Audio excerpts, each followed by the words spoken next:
एक प्रसंग है, पहले कभी स्मरण में नहीं आया पर आज स्मरण में आया है नखपुरा में, तो बड़े सावधानी से सुनिएगा। एक बार मां आद्य शक्ति पार्वती अपनी सखी गजमुखी के पास गई। क्या नाम था उनकी सहेली का? गजमुखी। जम के बोलो, गजमुखी। उनकी सखी गजमुखी के पास गई। ध्यान देना थोड़ा सा। एक शिवजी के गण नंदी और एक पार्वती जी की सहेली गजमुखी। कहते हैं शंकर भगवान के गण नंदी इतने सुंदर थे, इतने सुंदर थे कि उनको देखकर अप्सराएं भी उनकी ओर आसक्त हो जाती थी। इतने सुंदर, इतने सुंदर। तब बाबा देवादिदेव महादेव की आराधना में नंदी लग गए। शिवजी ने कहा वर मांगो तुमको क्या चाहिए, तो कहा कि मेरा मुख बदल दो, मुझे ये मनुष्य का चेहरा नहीं चाहिए। क्यों? अगर ये चेहरा रहेगा तो लोग मेरी ओर आसक्त होंगे और मैं आपकी भक्ति नहीं छोड़ना चाहता, इसलिए मुझे ये चेहरा हटाकर आप नंदी का चेहरा लगा दीजिए और मुझे आपका शिष्य बना दीजिए। दूसरे नंबर पर है माता पार्वती जी की सहेली गजमुखी। इतनी सुंदर थी, इतनी सुंदर थी, इतनी सुंदर, जो आज के जमाने में दिन भर इंस्टाग्राम पर और फेसबुक पर और ना जाना कौन कौन से वो सोशल मीडिया पे आप जितनी भी सुंदर सुंदर कहते हो ना, कितनी सुंदर, कितनी सुंदर, ये सब जितनी दुनिया की सुंदरता है पार्वती जी के साथ रहने वाली एक उनकी सखी गजमुखी के चरणों की धूल के बराबर, चरणों की धूल के बराबर। इतनी सुंदर थी गजमुखी। एक दिन गजमुखी आई पार्वती जी के पास। गौरा, गौरा, गौरा। गौरा ने कहा क्या बात है, क्या हो गया? एक वर चाहती हूं तुमसे। क्या वर है? बस मैं चाहती हूं कि जब भी मैं तेरे साथ चलूं पूरी दुनिया की दृष्टि केवल तुझ पर रहे, मुझको कोई ना देखे, ऐसा वर चाहिए। पार्वती जी ने कहा इतनी स्त्री की सुंदरता तो उसके चेहरे से ही होती है और तू ऐसा वर मांग रही? नहीं नहीं नहीं, मुझे बस तू वर दे दे, ऐसा वर दे दे। पार्वती जी ने कहा तुझे जो अच्छा लगे वो प्राप्त कर ले, मुझे हाथी का मुख लगा दे। हाथी का, ठीक है। गजमुखी हो गई पार्वती जी, बहुत सुंदर। अब एक बार गजमुखी ने नंदी से संवाद कर लिया। बहुत सुंदर प्रसंग है, थोड़ा ध्यान देना।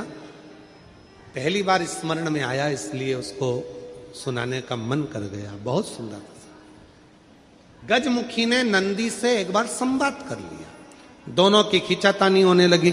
नंदी कहने लगे भोलेनाथ जी के भार को मैं अपने कंधे पर लेकर चलता हूं, मेरी पीठ पर शिव और शक्ति दोनों विराजमान होते हैं, मैं उन दोनों को भ्रमण कराते रहता हूं।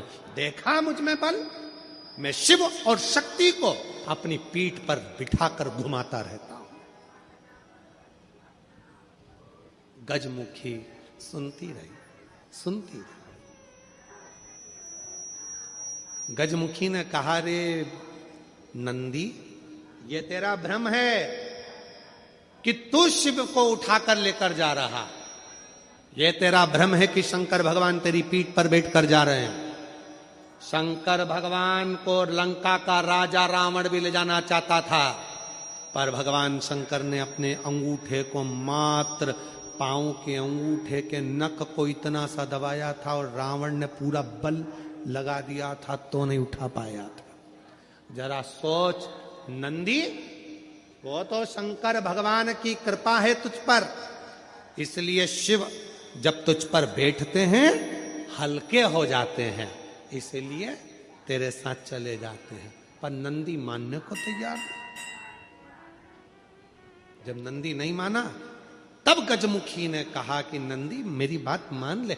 नंदी कहते नहीं नहीं, अगर तुम कहती हो कि शिव हल्के हो जाते हैं भक्त के लिए, तो तुम ऐसा कुछ कर कर बता दो कि शंकर भगवान तुम्हारे कहने पर बैठ जाए। ठीक है, आज गजमुखी पार्वती जी की आज्ञा लेकर तब साधना में बैठ गई। शिव जी प्रसन्न हो गए। क्या बात है गजमुखी, क्या चाहती हो? इतने दिनों से तुम तप साधना कर रही हो पार्वती की, आज मेरी तप साधना? क्या हुआ? बोलो गजमुखी, क्या चाहती हो? गजमुखी ने एक बेलपत्र का पत्ता दिया और बाबा भोलेनाथ जी से कहा, बाबा मेरा निवेदन है, इस पत्ते को मैं हवा में उड़ाऊंगी, आप उस पत्ते पर क्या बैठ जाओगे? शंकर भगवान बोलने लगे, अकेला बैठूं या पार्वती को भी बैठाऊं? गजमुखी बोली, इतने से पत्ते पर पार्वती भी बैठ जाएगी? शिव जी बोले, पार्वती को बिठाऊं, साथ में गणेश जी को भी बिठाऊं कि रिद्धि सिद्धि को भी बिठाऊं? गजमुखी ने कहा, इतने से पत्ते पर गणेश रिद्धि सिद्धि बैठे। शिव जी बोले कि कार्तिकेय को भी बिठा लूं कि अशोक सुंदरी को भी बिठा लूं कि जया विशारा सामरी बारी दौतली देव सबको बिठा लूं? इतना बड़ा परिवार सब बैठ जाएगा? इतने में शिव जी बोले कि भगवान विष्णु और लक्ष्मी को भी बिठा लूं क्या? कहा विष्णु लक्ष्मी, तू कहे तो ब्रह्मा ब्रह्माणी को, ब्रह्मा ब्रह्माणी, इंद्र इंद्राणी, 33 कोटि देवता इस पत्ते पर बिठा देता हूं, बोल गजमुखी। गजमुखी मुस्कुराकर बोली, ये सब तो नहीं, केवल आप बैठ जाइए। गजमुखी ने शिव नाम लेकर पत्ते को शिवलिंग पर चढ़ाने के लिए बस थोड़ा सा उसको नीचे की ओर गिराया। उतनी देर में उस पत्ते के अधर पर मेरा शंकर आकर विराजमान हो गया। मेरा शिव, मेरा शिव उस पत्ते पर आकर विराजमान। आवाज लगाई, नंदी जल्दी आओ। तुम कहते थे मुझ में बल है, मैं शिव को पीठ पर बिठाता हूं। तुमसे ज्यादा बल एक बेलपत्री के पत्ते में है, जो पूरे 33 कोटि देवता को एक पत्ते पर बिठा सकता है।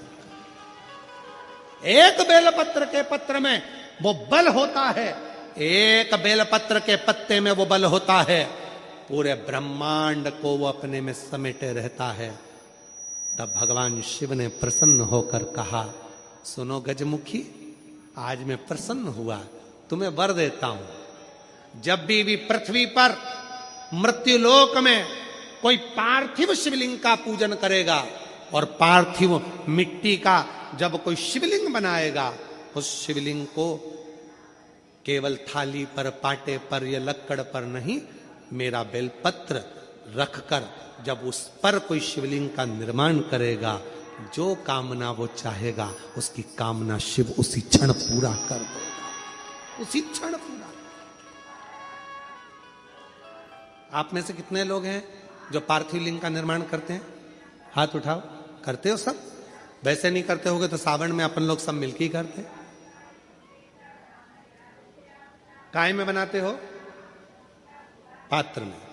पात्र के अंदर जब शिवलिंग का निर्माण करते हो तो सबसे पहले नीचे एक बेलपत्र रखा,